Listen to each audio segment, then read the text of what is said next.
আগামী 24 ঘন্টার যে আবহাওয়া পূর্বাভাস সেখানে বলা হয়েছে ভারী থেকে অতি ভারী বৃষ্টিপাত হতে পারে কক্সবাজারে। এবং সকাল থেকে মেঘলা আকাশ এবং বৃষ্টি হচ্ছিল সকাল থেকে, এখন একটু থেমেছে। এবং আমরা দেখেছিলাম যে সকাল থেকে যে বৃষ্টিতেই মানুষের যে চলাচল সেটিতে ভোগান্তিতে পড়তে হয়েছে। অনেকেই অফিস আদালত বন্ধ থাকলেও অনেকে প্রয়োজনীয় কাজে বের হয়েছিল, তাদেরকে ভোগান্তি পোহাতে হয়েছে।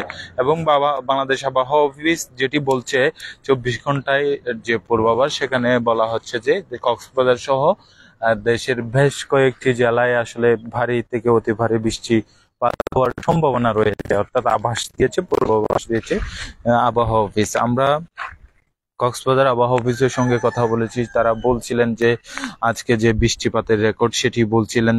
এবং সকাল থেকে যে বৃষ্টিপাত যে 24 ঘন্টায় যে বৃষ্টিপাত সেটি বলছিলেন, 24 ঘন্টায় দুপুর 12টা পর্যন্ত মোট বৃষ্টিপাতের পরিমাণ 128 মিলিমিটার। এর মধ্যে সকাল 6টা থেকে দুপুর 12টা পর্যন্ত 91 মিলিমিটার বৃষ্টিপাত হয়েছে বলে কক্সবাজার আবহাওয়া অফিস বলছেন। এবং টানা বৃষ্টিপাতের কারণে অনেকে যারা দিনমজুর আছেন কিংবা যারা শ্রমিক রয়েছেন তারা যে তাদের কাজে যেতে বাধাগ্রস্ত হয়েছে এবং অনেকেই যেতে পারেননি, সেরকমই আমরা জেনেছি। এবং এখনো পর্যন্ত যে মেঘলা আকাশ সেটি আমরা দেখতে পাচ্ছি এবং কোথাও কোথাও জেলার গুড়ি গুড়ি বৃষ্টিপাত হচ্ছে বলে আমরা ইতিমধ্যে খবর পেয়েছি। এবং যেটি বলা হচ্ছে কক্সবাজার আবহাওয়া অফিস যেটি বলছে যে দক্ষিণ পশ্চিম মৌসুমী বায়ু সক্রিয়তার কারণে আজ সকাল 10টা থেকে 24 ঘন্টায় যে পূর্বাভাস সেখানে বলা হচ্ছে কক্সবাজারে ভারী থেকে অতি ভারী বৃষ্টিপাত হতে পারে। অতি ভারী বৃষ্টি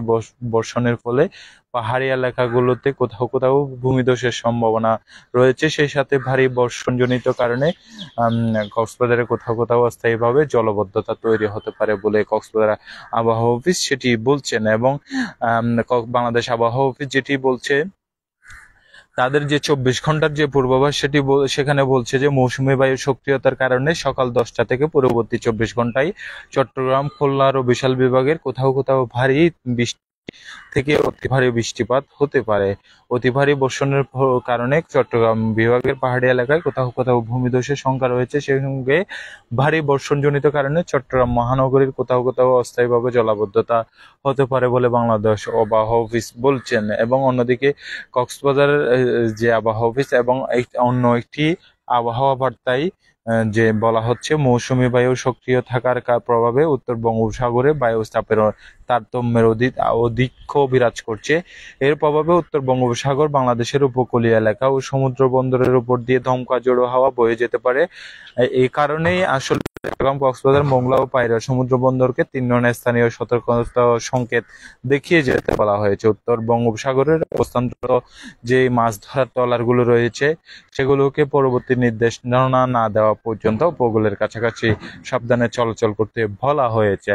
এবং আমরা যেটি জেনেছি যে কক্সবাজারের যে বিভিন্ন উপজেলায় ইতিমধ্যে যে ঝড়ো হাওয়া সেটি চলছে এবং সকাল থেকে কক্সবাজার শহরে যে বৃষ্টিপাত সেটি আমরা দেখেছিলাম। এবং এখনো পর্যন্ত যে মেঘলা আকাশ, মেঘাচ্ছন্ন সেটি দেখাচ্ছে, যে কোনো মুহূর্তে বৃষ্টি আসতে পারে সেটি মনে হচ্ছে।